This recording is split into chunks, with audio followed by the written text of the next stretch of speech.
কি পরিমাণ তারা আমাদের আলেম সমাজের উপরে জুলুম করেছে, কি পরিমাণ মানুষের উপরে জুলুম করেছে। বলে কোন বিচারের জন্য যখন ডাকা হয়েছে, বলে ভাই আজকে আমার জমির এই বিচারটা করে দিন। বলে এমন ভাবে বিচার করেছে, বলে তুইও থাক তুইও থাক, আমি এই জমির মালিক আমি নিজেই। এমন ভাবে নিজের নামে করে নিয়েছে। মুসলমান দুই জনের উপরেই জুলুম করেছে।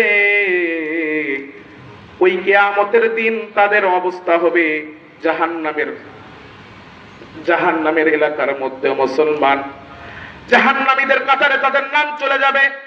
কাল কিয়ামতের দিন যারা হবে শাসন নেককার শাসন ইনসাফগার শাসক, তাদেরই একমাত্র আল্লাহ তাআলার আরশে আজিমের নিচে ছায়া পাবে।